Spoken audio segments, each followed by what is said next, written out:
Queridos, a salvação ela é algo individual. Você é o responsável por dar passos em direção a Deus.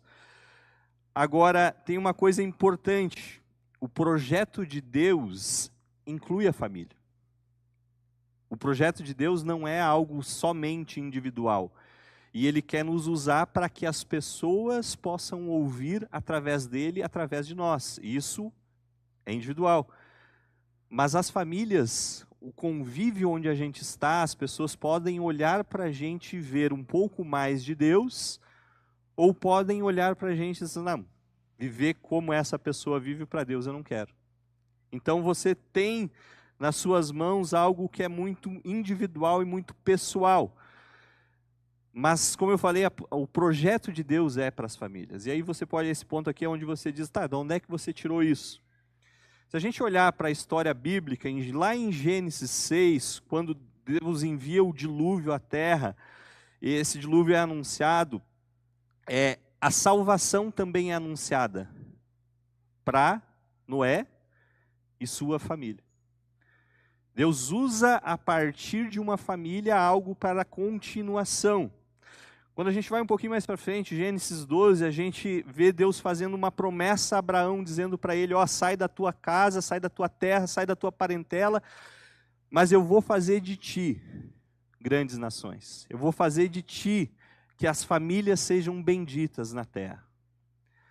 Quando a gente vai um pouquinho mais para frente, em Gênesis 19, quando Deus resolve destruir Sodoma e Gomorra por causa da corrupção, por causa do que havia ali, da perversidade e devassidão daquela gente ali, Ele salva Ló e sua família, dá oportunidade para a família de Ló também.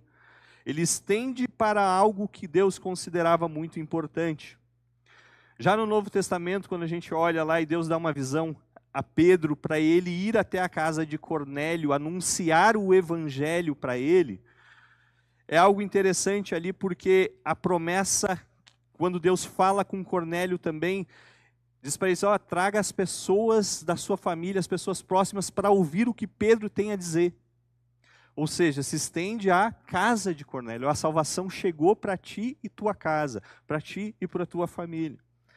Em Atos 16, quando Paulo é liberto da prisão através de um terremoto, ele fala para o carcereiro que estava a ponto de se matar, ele diz, olha, não, hoje chegou salvação para tu e para tua casa, para ti e para tua casa.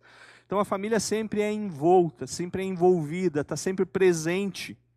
Algumas semanas atrás aqui eu preguei sobre a vida de José e sobre como a vida dele impactou a família de Faraó. Teve a parte muito boa, que ele passou a administrar tudo e abençoar aquela família. Teve as partes difíceis também, que foi o que eu trouxe na mensagem. Mas uma família foi abençoada por causa da vida de um homem que se colocou diante de Deus. E mais tarde, José vai ser usado para abençoar inúmeras famílias em toda a região. A vida de um homem temente a Deus. Josué vai falar para nós que eu e a minha casa serviremos ao Senhor. E com isso ele ajuda uma nação a olhar de volta para Deus. A vontade de Deus expressa para mim e para você começa dentro da nossa casa. E o que é bom a gente deve repartir com as pessoas, e assim é o Evangelho de Cristo, assim é o projeto de Deus, que o amor dele seja estendido primeiro dentro da nossa casa. Primeiro dentro das nossas famílias, que as nossas casas sejam um lugar de bênção, que as pessoas que chegam na nossa casa possam, poxa, é tão bom estar com vocês. E o Evangelho também é tão fantástico, que se você, e a gente tem uma grande porcentagem aqui na igreja, de pessoas que vêm de outro estado para cá, ou vêm de outra cidade para cá, para morar em Caxias do Sul, e deixa a sua família sanguínea lá longe. E fica aquele sentimento, poxa, não é a minha terra, não é o meu povo.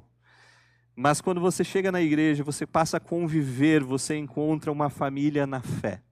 Você encontra irmãos para poder caminhar com você, para dividir os fardos com você. Pessoas que podem olhar para você e dizer, vem comigo, vamos junto. Porque você não está sozinho. A família cristã é a família que nos ajuda a caminhar e olhar para Deus também. E hoje nós vamos falar um pouquinho sobre prioridades. Porque você tem inúmeras na sua vida, no seu dia a dia. Você elenca no seu dia a dia, desde o seu levantar até o seu deitar, você tem prioridades que você precisa, de alguma forma, fazer ou deixar aquilo em prática. Mas também dentro dessas prioridades, eu tenho falado aqui que as dificuldades elas vêm para todos. E a mensagem que eu trouxe aqui, esses domingos atrás que eu falei, foi sobre espaços de fé em meio à crise. Você pode depois procurar essa mensagem, olhar ela novamente. Mas por que eu estou falando isso? Porque rola uma falácia no meio cristão que diz o seguinte: olha, venha para Deus e os seus problemas acabaram-se. Vão se acabar. Está tudo certo. Isso é uma grande mentira. Isso é uma grande mentira porque Jesus não teria sofrido na cruz se isso fosse verdade. Jesus não teria sofrido o que ele sofreu, ele se entregou por mim e por você. Então, não é uma vida plena e bela sem problemas. O próprio Jesus vai falar, olha só, no mundo vocês vão ter aflições. Só que o evangelho é tão distorcido que as pessoas acham que vai resolver tudo. E aí no menor problema, quando ela vem para Cristo, eu não esperava isso. E aí a pessoa acaba desanimando. Mesmo vivendo em Cristo uma vida autêntica, as crises da vida vão se abater. Vão vir desertos, vão vir tempestades, não importa como você chama. Dias ruins vão vir. E a gente vai dar uma olhada para uma história bíblica em que ela nos ensina um pouquinho sobre prioridades. A gente vai olhar nesse prisma sobre prioridades. Você pode abrir sua Bíblia, se você não tem sua Bíblia, vai aparecer aqui no telão. 2 Reis, capítulo 4, versículo 1. Diz o seguinte: certa mulher, viúva de um dos discípulos dos profetas, clamou a Eliseu dizendo: o meu marido, seu servo, está morto. E o Senhor sabe que esse seu servo temia ao Senhor. Eliseu tinha uma escola, ele ensinava pessoas sobre Deus. E aqui nesse trecho, um discípulo dele, um aluno dele, morreu, deixando uma família desamparada. A gente vai ver no decorrer do texto que a esposa e os filhos ficaram desamparados. Eles já não tinham mais um pai presente. Então essa viúva, ela chega diante de Eliseu e clama a Eliseu: tu conhecia o meu marido. Tu sabe que ele era alguém que temia ao Senhor. As pessoas que conheciam o marido dela sabiam que ele era um crente autêntico. Afinal de contas, ele estava estudando para ser um servo de Deus, para ser alguém que era eficaz e representava alguma coisa no meio onde ele vivia. Só que ele morreu. E agora? O que fazer mediante uma situação dessa? Qual a primeira prioridade dessa viúva? Ela busca ajuda na família de Deus. Ela pede socorro para quem dividia a fé com o marido dela. Ela vai, olha, se você conhecia ele, você sabe quem era ele, você sabe que ele era temente a Deus. A prioridade dela foi estar no meio do povo de Deus. E é interessante porque muitas vezes quando eu e você passamos por dificuldades, qual a primeira coisa que a gente faz? Não precisa ser algo pensado, mas o que normalmente a gente faz é deixar de vir à igreja. Primeira coisa. Estou passando por uma dificuldade, está difícil. Deixa eu ficar aqui quietinho no meu canto. A gente deixa de orar. Porque a primeira coisa que vem é, Deus não está ouvindo a minha oração, então minha oração não passa do teto. Não tenho ânimo para orar. A gente deixa de buscar auxílio na palavra de Deus. A gente passa a tentar resolver o problema do nosso jeito, da nossa forma, e esquece a forma correta. Porque deixa eu te perguntar uma coisa: quem que nos exorta no momento da dificuldade? A palavra. Quem que nos confronta no meio das dificuldades? A palavra. Quem que nos fortalece no meio das dificuldades? A palavra. A fé vem pelo ouvir e ouvir o quê? A palavra de Deus. Por que então que é a primeira coisa que a gente deixa de lado? Por que é tão comum a gente... Não estou conseguindo.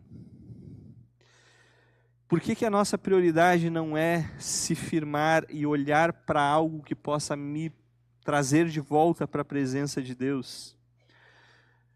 Olha a situação dessa mulher, a continuação desse versículo 1, que ela chega ali e relata que meu marido morreu, agora estou só. E continua o versículo dizendo, mas veio o credor para levar os meus 2 filhos como escravos. Queridos, era uma situação lastimável que essa mulher se encontrava.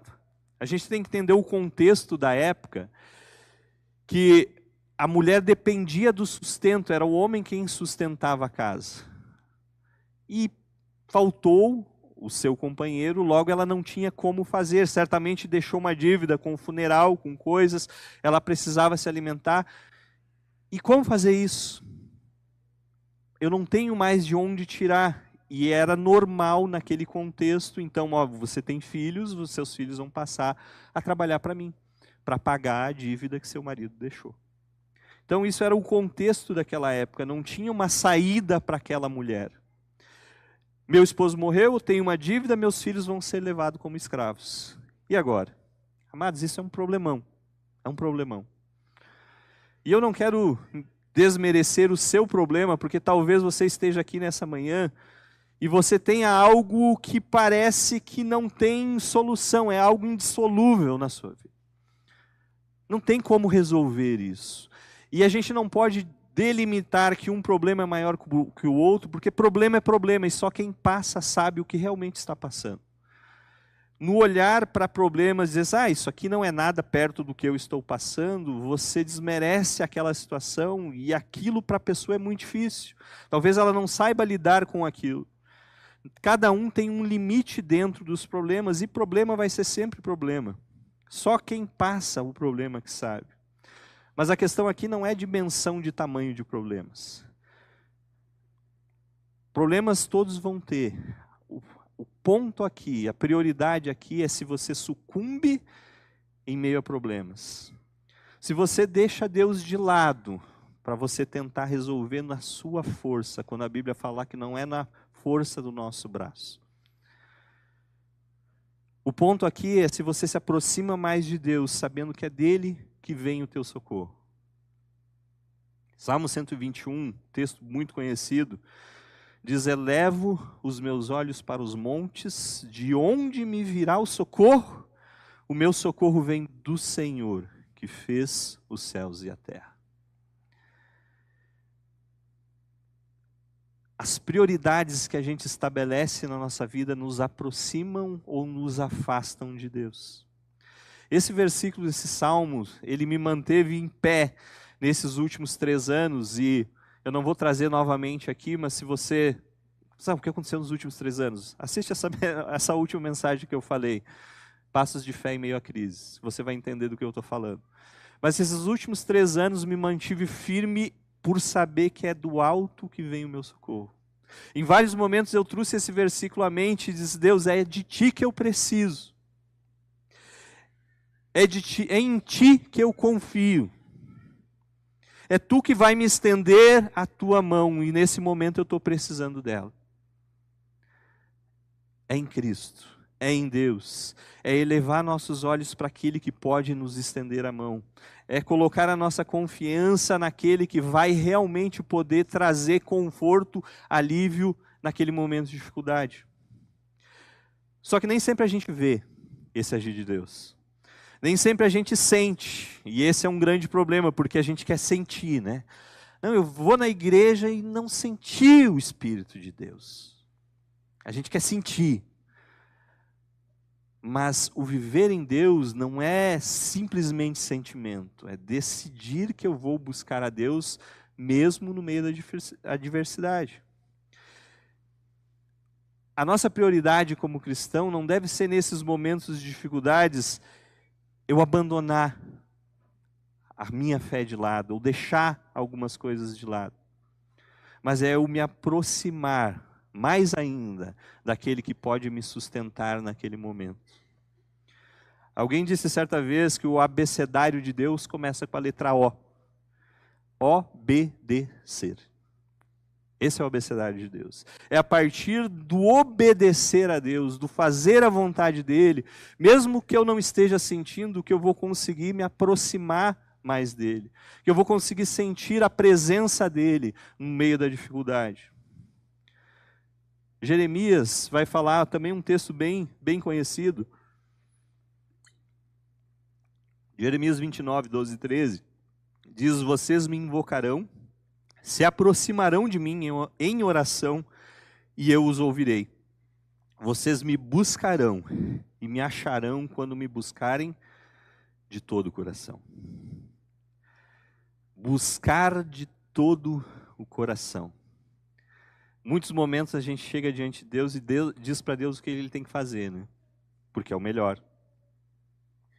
Mas buscar a Deus de todo o coração é algo que vai muito além disso. Buscar Deus de todo o coração é dar prioridade a Ele, independente da circunstância. É buscar ajuda onde eu sei que realmente pode me ajudar, que é a palavra de Deus, que é no meio dos irmãos. Às vezes as pessoas começam, no meio de problemas, a abrir o seu problema para um monte de gente. E aí cada um tem a sua opinião, cada um chega e traz: olha, eu acho que você deveria fazer isso. Aí o fulano de tal diz: não, vai por essa linha aqui. E aí tem aquela miscelânea de coisas e nada acrescenta, porque uma dessa ajuda te aponta para Cristo. Aponta para o que eu acho que deve ser assim. Essa viúva, ela busca ajuda no meio daqueles que caminhavam com Deus. Ela busca ajuda naquele que realmente poderia e conhecia quem era o esposo dela e sabia que dali viria algo de bom para acrescentar e ajudar ela a permanecer naquilo que ela conhecia. Quando a gente olha para a continuação, Eliseu vai nos ensinar algo sobre prioridade também. O versículo 2 do capítulo 4 diz o seguinte: Eliseu perguntou à mulher: o que posso fazer por você? Diga-me o que é que você tem em casa. Ela respondeu: esta sua serva não tem nada em casa, a não ser um jarro de azeite. Eliseu nos ensina aqui que não é sobre fartura. Olha, o que eu posso fazer para você? Me diga o que tu tem. Vem como tu está, o que tu tem nas tuas mãos? A prioridade não é olhar para as coisas, mas olhar para a situação em si. E essa situação dela, ela só tinha isso. Só que com o que tu tem, dá para fazer. O importante é isso, porque às vezes a gente espera grandes coisas, né? O que a gente vai fazer? Muitas vezes, não, eu vou dar um passo de fé em direção a Deus quando eu me formar. Daí vai estar tudo certo na minha vida, vai estar tudo ok, beleza. Aí eu vou fazer algo em direção ou em proporção ao que Deus quer de mim. Não, quando eu estiver ganhando tanto, eu vou dar o dízimo lá, porque daí vai estar tranquilo. Quando isso acontecer, eu faço aquilo. A gente chega para Deus e dá uma relação de coisas. Deus, quando tiver assim eu faço. A minha prioridade são essas coisas, não é Deus. Mas é interessante que quando a gente traz a nossa vida diante de Deus, com o que a gente tem, Ele usa. E usa grandemente no meio onde a gente está. Nós estamos começando pequenos grupos de frutificação na igreja. Provavelmente a partir do mês que vem, a partir do mês que vem já vai iniciar. O grande objetivo desses pequenos grupos de frutificação, como o nome já diz, é frutificar. Quem é que vai pregar para essas pessoas que estão chegando? Cada membro. Cada membro, porque cada membro é capaz de fazer isso. Cada membro foi chamado para isso, falar do que Deus tem feito na sua vida. E aí talvez esse seja o ponto onde vocês dizem: mas eu não sei falar. Eu nunca estaria aí nesse púlpito falando para tanta gente assim. Não, não é de mim. Só que essa é a desculpa que Moisés usou para Deus. Deus, eu não sei falar. E Deus capacitou Moisés de tal forma, fez algo magnífico através da vida dele, e povos passaram a conhecer quem era ele. A Bíblia traz Moisés, como alguém muito usado, um ícone dentro da história bíblica. Alguém que disse para Deus que não sabia falar. Deus é quem capacita. Você se sente incapaz no meio, diante ou alguma circunstância, experimente dar para Deus o que você tem. Experimente colocar nas mãos de Deus aquilo que você sabe fazer de melhor. Eu não sou tão capacitado em muitas áreas, mas tem algo que eu sei e eu gosto de fazer, que é falar, dar atenção, abraçar, estar presente. Eu sei que eu faço isso bem, então eu entrego da melhor forma possível. E Deus tem usado isso para impactar vidas. Você tem algo que você sabe que você faz bem, coloque isso diante de Deus, deixe Deus te usar a partir disso. Experimenta dar a Deus o que você tem, para ver o que Ele pode fazer. E a sua prioridade para entregar o que você tem diante de Deus e para as pessoas, a gente encontra amparo na palavra de Deus. Porque às vezes a gente pensa, mas como é que eu vou começar? Comece falando do que Deus fez através da sua vida. E olha o que a própria palavra fala, Mateus 11, 28 e 29, um texto básico. Venham a mim, todos que estão cansados e sobrecarregados, e eu os aliviarei. Tomem sobre vocês o meu jugo e aprendam de mim, porque eu sou manso e humilde de coração, e vocês acharão descanso para a sua alma. Aprendam de mim, venham até mim, dê um passo em direção a Deus. É Ele quem alivia a sua dor, é Ele que deve ser a sua prioridade. A sua prioridade deve ser ir ao Senhor. Se render e deixar de fazer do seu jeito.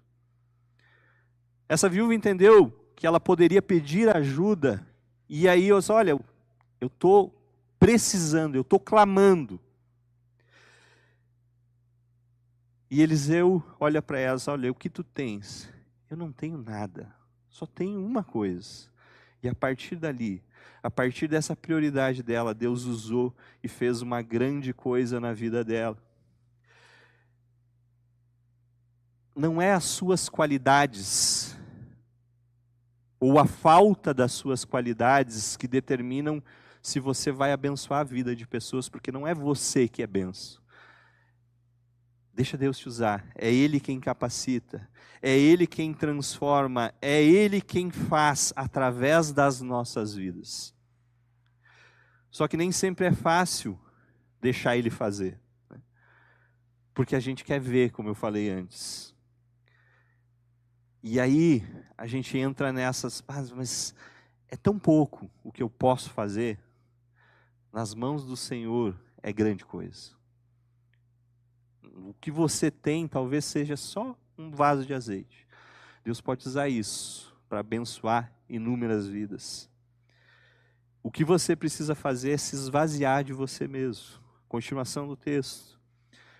Versículo 13 e 4. Então Eliseu disse, vá, peça emprestadas vasilhas de todos os seus vizinhos.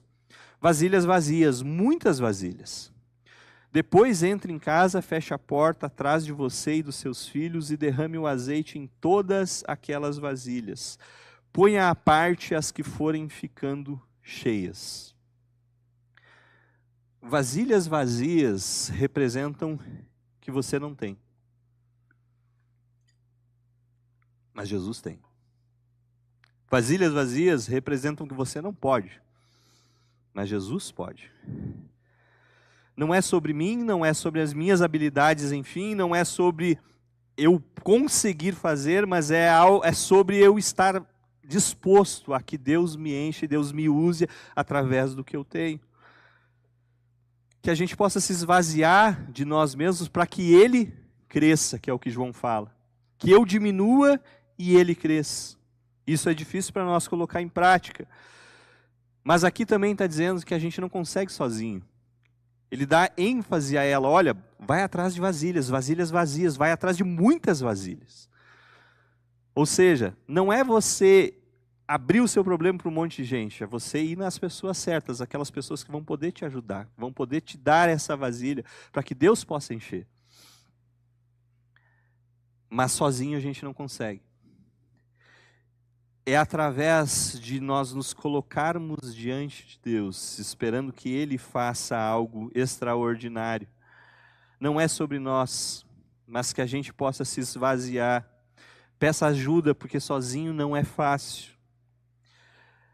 Quando a gente deixa as nossas vontades, quando a gente deixa as nossas capacidades que a gente acha que são boas, mas deixa Deus usar elas e a partir delas grandes coisas acontecem. Porque é Ele quem capacita, é Ele quem supre, é Ele quem enche. E a prioridade dessa viúva nesse momento foi obedecer o que o servo de Deus falou. Ela não questionou. 4, 5, 6, o capítulo 4, versículos 5 e 6. A mulher foi embora dali, fechou a porta atrás de si dos seus filhos. Estes lhe passavam as vasilhas e ela as enchia. Quando todas estavam cheias, ela disse a um dos filhos, traga-me mais uma vasilha. Mas ele respondeu, não há mais vasilha nenhuma. E o azeite parou. Ela não questionou o que o servo de Deus disse. Ela foi, pediu o que necessitava, buscou ajuda. Ela não questionou nada. E o interessante é que aqui a gente está falando de família. Olhando para o prisma familiar. Os filhos dela estavam junto com ela. Os filhos dela estavam auxiliando ela naquele momento, do que ela precisava fazer. Eles ajudaram a mãe, eles não reclamaram também, eles não questionaram. Eles não colocaram em xeque, isso aí é bobeira. A gente está numa pior, olha, a gente vai virar escravo. Não, mãe, não dá nada. Vamos fazer outra coisa. Não, eles foram ajudar ela. Foram estar presente com ela. Não seja a pessoa que critica tudo. Não seja você aquela pessoa que vai contra tudo. Não, isso aí não vai dar certo. Não, não dá nada. Parte para outro. Não seja aquela pessoa que vai trazer a discórdia para a situação. Seja alguém diferente disso. Não seja aquela esposa que vai reclamar de tudo que o marido faz. Porque tu deixa a toalha lá, porque tu aperta a pasta de dente no lugar errado, porque isso, porque aquilo. Aquele marido que nunca olha para sua esposa e diz, nossa, que bom que você fez isso, amor. Não, você fez, mas olha o que você deixou de fazer aqui. Nunca elogia, nunca traz algo para acrescentar na vida da esposa. Não seja aquele filho que tudo que seus pais falam, diz assim, não, isso aí já são antigo, agora é outra moda, estou em outra hype agora. Não é assim. Porque quando você faz isso, você desmerece os outros e você acha que você é o centro. Não seja essa pessoa que vai causar a discórdia no meio de onde você está. Pelo contrário, seja a bênção onde você estiver, seja a luz onde você estiver, seja o sal onde você estiver. Acrescente no ambiente onde você está. E aqui nós temos um princípio básico de que Deus se importa com a sua necessidade. E Ele provém situações e soluções além da nossa lógica e além das nossas expectativas. O que poderia fazer uma jarra de azeite? Nas mãos do Senhor, grandes coisas. O que Deus pode fazer através da sua vida? Você não sabe dimensionar isso. Mas note que o presente que Deus dá para essa viúva, ele foi na proporção da fé e da ação dela. Foi a quantidade de vasilhas que ela conseguiu, foi ali que Deus abençoou a vida dela e da sua família. Foi a partir do passo dela de fé em obedecer aquilo que foi falado, que Deus usou para abençoar aquelas vidas.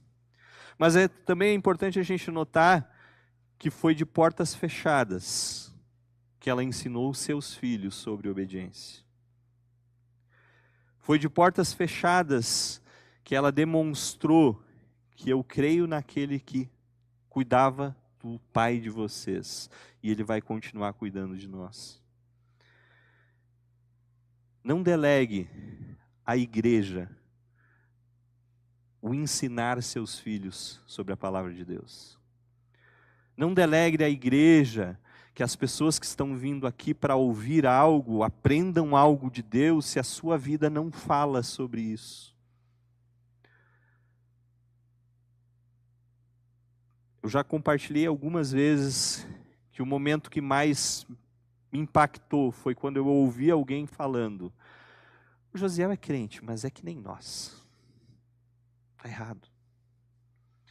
Porque se você chama alguém para estar na casa de Deus, olha, vem lá para ouvir algo bom.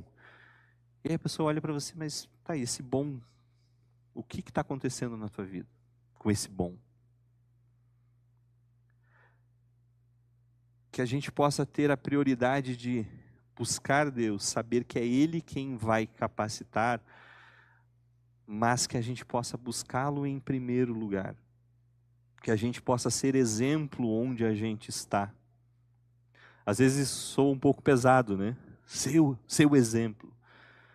Mas a vida cristã é as pessoas olharem para nós e verem Cristo. A vida cristã é você, onde você está, as pessoas possam notar diferença na sua vida. A vida cristã é você saber que Deus pode fazer grandes coisas através de pequenas coisas, e você se colocar diante dele e dizer: Deus, me usa. Que as pessoas possam olhar para mim e te enxergar. E uma grande coisa aconteceu ali. Através de um pequeno jarro, se encheu inúmeras vasilhas. Versículo 7. Então ela foi e contou ao homem de Deus. Ele disse: vá, venda o azeite e pague a sua dívida, e você e os seus filhos vivam do que sobrar. Eliseu deu o suporte necessário naquele momento, para aquela situação específica. E ele disse para ela: olha, paga e vivam do que sobrar, ou seja, continuem a viver. Por que isso é importante? Por que isso às vezes passa batido nos nossos olhos? Muitas vezes as pessoas vêm para uma igreja e elas acham que a igreja deve carregar essas pessoas no colo.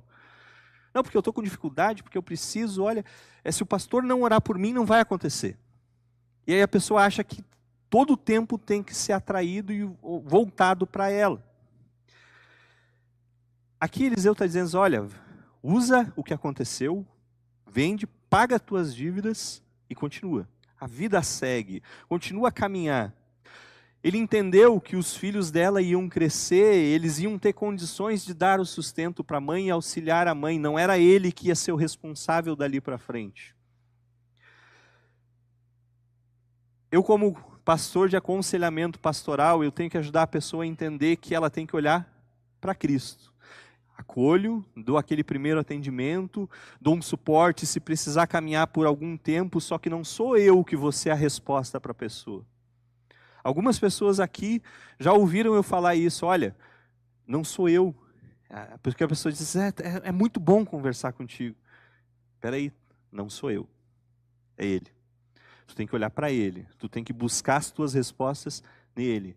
É em Cristo que tu vai buscar ajuda no teu dia a dia. Eu estou aqui para ser um suporte, mas eu não sou a resposta. Buscar as nossas respostas deve ser no olhar da nossa vida com Cristo. A prioridade deve ser olhar para Ele. A necessidade, ela foi atendida nesse momento, o milagre aconteceu, grande coisa aconteceu ali, foi algo maravilhoso, mas agora precisa prosseguir. Ela buscou onde deveria, buscou da maneira certa, a prioridade dela estava correta, e agora a prioridade deve ser continuar conhecendo a Deus, continuar vivendo, continuar caminhando.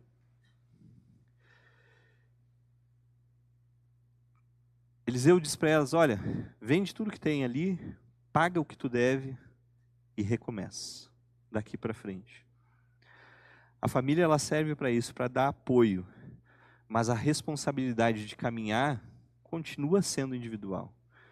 Eu falei que a salvação, ela é individual. A família é o suporte, é onde tu vai conseguir achar aquela ajuda. A família na fé é onde vai te ajudar a caminhar nesses momentos difíceis. Agora, o prosseguir é responsabilidade sua. Por isso que foi falado aqui em alguns domingos atrás, o Davi trouxe uma mensagem sobre alicerçar a sua casa na rocha. Que a sua família possa estar alicerçada nessa rocha que é Cristo. Busque priorizar a sua vida com Deus. Para quando a tempestade vier, que é o que foi falado a semana passada, você esteja firme, você possa ter onde buscar, você possa ter a quem recorrer, porque você está firmado na rocha. Um outro texto muito conhecido, e que eu tenho usado com frequência: busquem em primeiro lugar o reino de Deus e a sua justiça, e todas essas coisas vão ser acrescentadas.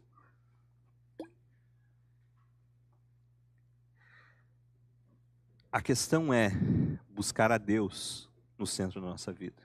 A prioridade é colocar Ele no centro e as demais coisas vão ser acrescentadas. O fato é, e eu tenho usado muito esse versículo nos últimos tempos, porque assim como eu, você muitas vezes busca as coisas. Muitas vezes a gente diz para Deus: olha, fica aí de ladinho, que eu preciso resolver isso aqui. Se eu precisar, eu te busco. Se eu precisar, eu vou orar. Mas o texto diz: busquem em primeiro lugar o reino de Deus e a sua justiça. Quando você coloca como prioridade isso na sua vida, as demais coisas vão ser acrescentadas. A questão é colocar Ele em primeiro lugar. Você quer ter uma família abençoada? Busca o Senhor em primeiro lugar na sua vida. Através da sua vida, o seu cônjuge vai entender quem é Cristo. Através da sua vida e do seu proceder, ele vai entender que, poxa, eu preciso mudar algo em mim. Só que onde é que a gente erra? A gente quer mostrar para a pessoa: você está errado nisso, nisso e nisso. A gente age como juiz. Que a sua prioridade seja estar no centro da vontade de Deus. Deixa Ele acrescentar o resto. Agora, não seja aquele que quer trazer Deus para o centro da sua vontade. Tem uma diferença grande. Estar no centro da vontade de Deus é o ideal.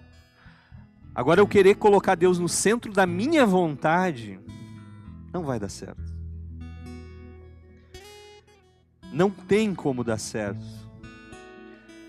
Como eu falei aqui alguns domingos atrás, em muitos momentos eu me vi nessas orações falando para Deus o que Deus tinha que fazer na minha vida. Porque eu considerava que aquilo era certo.